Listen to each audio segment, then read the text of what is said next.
పశ్చిమాసియాలో నిప్పుల వర్షం కురుస్తోంది. నిన్నటి వరకు ఆంక్షలు, బెదిరింపులు, వార్నింగ్స్కే పరిమితమైన మాటల యుద్ధం ఇప్పుడు ఏకంగా దేశాధినేతను తుడిచిపెట్టే స్థాయికి చేరుకుంది.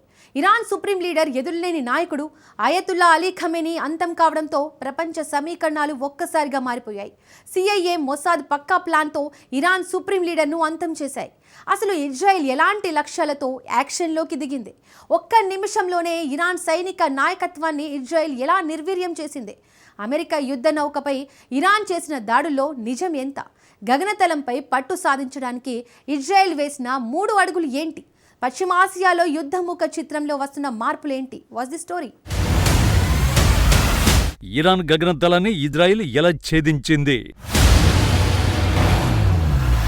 ఇరాన్ పత్రానికి ఇజ్రాయెల్ నాంది పలికిందా?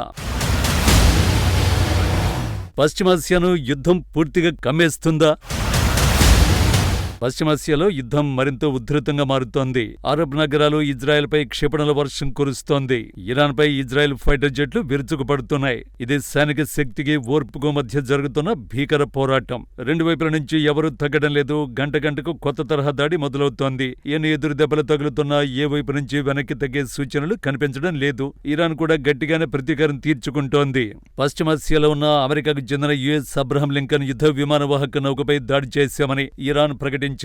4 బ్యాలిస్టిక్ మిస్సైళ్లతో అబ్రహం లింకన్ పై దాడి చేసినట్టు ఇరాన్ చెబుతోంది. అయితే తమ యుద్ధ నౌకకు ఎలాంటి నష్టం జరగలేదని అమెరికా తెలిపింది. అసలు ఇరాన్ క్షిపణులు తమ దరిదాపుల్లోకి కూడా రాలేదని అమెరికా అంటోంది. ఈ వాదనలు ఎలా ఉన్నా పరిస్థితి మాత్రం అత్యంత వేగంగా చేయి దాటిపోతోంది. అందుకు బలమైన కారణం ఉంది. తాజాగా ఒక దిగ్భ్రాంతికరమైన ప్రకటనతో పరిస్థితులు అదుపు తప్పాయి. Iran supreme leader Ayatollah Khamenei హతమయ్యాడు. 28న ఉదయం CIA, మొసాద్లకు ఖమేనీ ఉన్న చోటు గురించి ఖచ్చితమైన సమాచారం అందినట్టు నివేదికలు వెల్లడిస్తున్నాయి. సరిగా తెహ్రాన్లో ఇరాన్ అగ్రశ్రేణి నాయకులతో ఖమేనీ సమావేశమై ఉన్నాడు. ఈ సమాచారం అందగానే ఇజ్రాయెల్ రంగంలోకి దిగాలని నిర్ణయించుకుంది.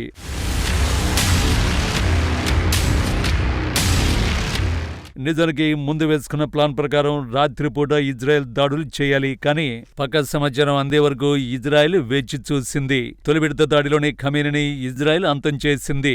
రాజధానిలోని ఒక మిలిటరీ కాంపౌండ్ లో ఖమేనీ తలదాచుకున్న సమయంలో ఇజ్రాయెల్ దాడి చేసింది. ఆ తర్వాత అక్కడి దృశ్యాలు చూడండి. దాడికి ముందు, దాడికి తర్వాత పరిస్థితి ఎలా ఉందో ఆ చిత్రాల్లో స్పష్టంగా కనిపిస్తోంది. మిలిటరీ కాంపౌండ్ పూర్తిగా ధ్వంసమైంది. ఖమేనీ మరణాన్ని ఇరాన్ వెంటనే ధృవీకరించలేదు. కానీ డొనాల్డ్ ట్రంప్ ముందు ప్రకటించాడు. చరిత్రలోనే అత్యంత దుర్మార్గుల్లో ఒకడైన ఖమేనీ మరణించాడని ట్రంప్ తెలిపాడు. ఇక IRGC పోలీసులు శాంతియుతంగా ఇరాన్ దేశభక్తులతో కలిసిపోయి ఇరాన్ కు పూర్వ వైభవం తీసుకురావడానికి ఐకమత్యంగా పనిచేస్తారని ఆశిస్తున్నట్టు ట్రంప్ చెప్పుకొచ్చాడు. ట్రంప్ చెప్పింది కేవలం ఒక ఆశ మాత్రమే అనుకోవాలి. వాస్తవానికి అయతుల్లా అలీ ఖమేనీ మరణం ఆ దేశ పాలకులకు కోలుకోలేని దెబ్బ. 1989 నుంచి ఇరాన్ సుప్రీం లీడర్ నడిపించాడు. దశాబ్దాల పాటు ఆ దేశం మతపరమైన, రాజకీయ అంశాలపై ఖమేనీ తన ఆధిపత్యాన్ని చెలాయించాడు. ఆయన మరణ వార్త ప్రకటించగానే లైవ్ లో ఉన్న రిపోర్టర్లు కూడా తట్టుకోలేక ఏడ్చేశారు. بعد از عمری مجاهدت حسینی و دائمی و خستگی ناپذیر روح بلند و ملکوتی کوه نستوه ولایت پدر مهربان امت رهبر و امام مسلمین حضرت آیت الله العظما سید علی حسینی خامنه‌ای در راه سربلندی حرم جمهوری اسلامی ایران అయితే ఇన్ని దాడులు జరిగినా ఇరాన్లో ప్రభుత్వం మాత్రం కుప్పకూలలేదు. ప్రాణాలతో బయటపడిన అధికారులు దేశాన్ని ఉద్దేశించి ప్రసంగిస్తున్నారు. ఖమేనీ హత్య దేశం గుండెను రగిల్చిందని ఇరాన్ జాతీయ భద్రతా council secretary Ali Larijani warning ఇచ్చాడు. దీనికి ప్రతిగా ఇజ్రాయెల్ భారీ మూల్యం చెల్లించుకోవలసి ఉంటుందని అలీ తెలిపాడు. ఇజ్రాయెల్ దాడిలో కేవలం ఖమేనీ మాత్రమే కాదు, మరికొందరు ప్రాణాలు కోల్పోయారు. మిలిటరీ కాంపౌండ్ లో ఖమేనీ మనవడు, కూతురు, కోడలు, అల్లుడు కూడా ప్రాణాలు కోల్పోయారు. వీరితో పాటు ఇరాన్ అగ్రశ్రేణి నాయకులు కూడా అక్కడే ఉండడంతో దాడిలో చనిపోయారు. ఆ దేశ రక్షణ మంత్రి అజీజ్ నాసిర్ జాదే, సాయుధ దళాల అధిపతి అబ్దుల్ రహీం మౌసావి, IRGC చీఫ్ మహమ్మద్ పాక్పౌర్, రక్షణ శాఖ కార్యదర్శి అలీ సామ్ఖానీ కూడా మరణించారు. వీరంతా ఇరాన్లోని అత్యంత కీలకమైన వ్యక్తులు. వీరందరినీ ఒకే దెబ్బతో ఇజ్రాయెల్ తుడిచిపెట్టేసింది. అయినప్పటికీ ఇరాన్ ఏమాత్రం ఆలస్యం చేయకుండా ఎదురుదాడికి దిగింది. తొలి రోజు గల్ఫ్ దేశాలపై తమ విన్యాసాలను చూపించిన ఇరాన్ రెండో రోజు ఇజ్రాయెల్పై దృష్టి పెట్టింది. డజన్ల కొద్దీ బ్యాలిస్టిక్ క్షిపణులు, డ్రోన్లతో ఇజ్రాయెల్పై దాడికి దిగింది. దీంతో లక్షల మంది ప్రజలు ప్రాణరక్షణ కోసం షెల్టర్లలోకి వెళ్లాల్సి వచ్చింది. ఎప్పటిలాగే ఇజ్రాయెల్ ఎయిర్ డిఫెన్స్ వ్యవస్థలు కొన్నింటిని గాల్లోనే అడ్డుకున్నాయి, కానీ కొన్ని మాత్రం ఇజ్రాయెల్పై దాడి చేశాయి.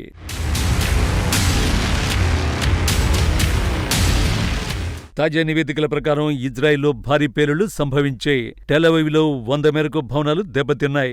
ఆకాశ హర్మియాలో మంటలు చెలరేగిన దృశ్యాలు బయటకొచ్చాయి. ఇరాన్ దాడుల్లో ఇప్పటివరకు 11 మంది మృతి చెందగా 120 మంది గాయాల పాలయ్యారు. నిజానికి ఇది ప్రాథమిక అంచనా మాత్రమే. మృతుల సంఖ్య మరింతగా పెరిగే అవకాశం ఉంది. మరోవైపు పశ్చిమాసియాలోని అమెరికా సైనిక స్థావరాల్ని కూడా తెహరాన్ లక్ష్యంగా చేసుకుంది. ఈ పోరాటంలో ఇప్పటివరకు తమ దేశానికి చెందిన 3 సైనికులు మరణించారని, మరో 5 గాయపడినట్టు అమెరికా ప్రకటించింది. ప్రస్తుత యుద్ధంలో అమెరికా వైపు నమోదైన తొలి ప్రాణ నష్టం ఇది. అయితే ఎక్కడ, ఎవరు, ఎలా చనిపోయారనే అంశాలపై మాత్రం ప్రస్తుతానికైతే స్పష్టత లేదు. కానీ అమెరికా విడుదల చేసిన ప్రకటనలో సైనికుల మృతికి కారణాలు తెలిసాయి. తొక్కిసలాట వల్ల జరిగిన గాయాలు, మెదడుకు తగిలిన బలమైన దెబ్బల గురించి ప్రస్తావించారు. ఇటు ఇజ్రాయెల్ కూడా ఊరికే కూర్చోలేదు. రోజంతా తమ సైనిక చర్యలను కొనసాగిస్తూనే ఉంది. ఇజ్రాయెల్ ప్రధానంగా 3 లక్ష్యాలతో ముందుకు వెళ్లినట్టు కనిపిస్తోంది. మొదటి లక్ష్యం ఇరాన్ గగనతలంపై పూర్తిగా ఆధిపత్యం సాధించడం. రెండో రోజు ఉదయం పశ్చిమ మధ్య ఇరాన్లోని 30కి పైగా లక్ష్యాలపై ఇజ్రాయెల్ విరుచుకుపడింది. ఇందులో ఎయిర్ డిఫెన్స్ వ్యవస్థలు, మిస్సైల్ లాంచర్లు, కమాండ్ సెంటర్లు ఉన్నాయి.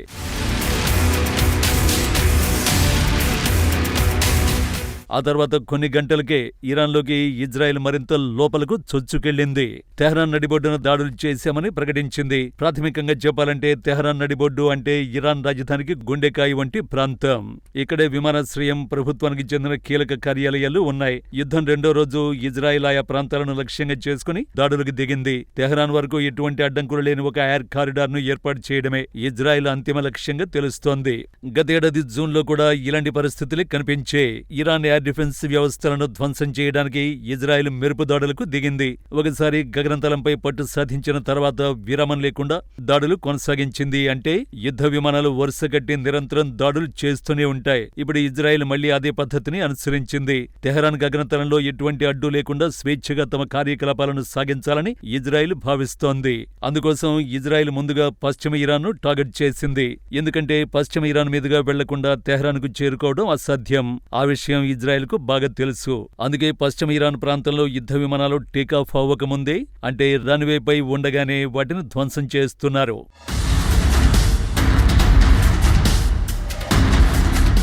ఇజ్రాయెల్ రెండో లక్ష్యం ఇరాన్ సైనిక నాయకత్వాన్ని నిర్వీర్యం చేయడం.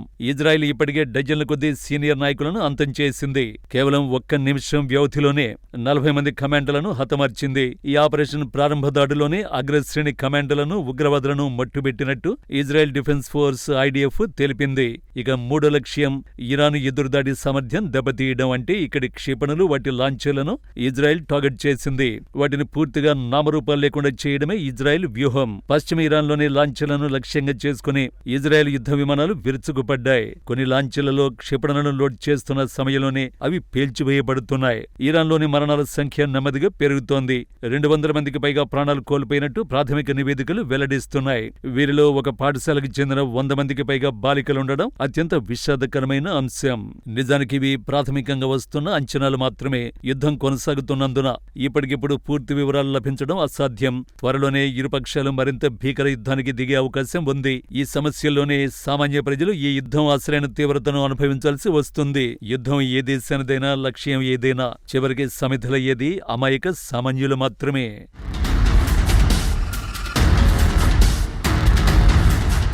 ఒకవైపు దేశాధినేత హత్యలు, మరోవైపు పాఠశాల విద్యార్థుల మరణాలతో పశ్చిమాసియా అగ్నిగుండంలా మారింది. ఇజ్రాయెల్ తన 3 లక్ష్యాలతో ఇరాన్ను కోలుకులేని దెబ్బతీస్తుంటే ఇరాన్ తన పంతాన్ని వీడకుండా ఎదురుదాడికి దిగుతోంది. ఇది కేవలం ప్రారంభం మాత్రమేనని రక్షణ రంగ నిపుణులు హెచ్చరిస్తున్నారు. రాబోయే రోజుల్లో ఈ యుద్ధం ఇంకెన్ని దేశాలుగా విస్తరిస్తుందో, దీని ప్రభావం ప్రపంచ ఆర్థిక వ్యవస్థపై ఎలా ఉండబోతోంది అన్నది తెలియాలంటే వేచి చూడాల్సిందే.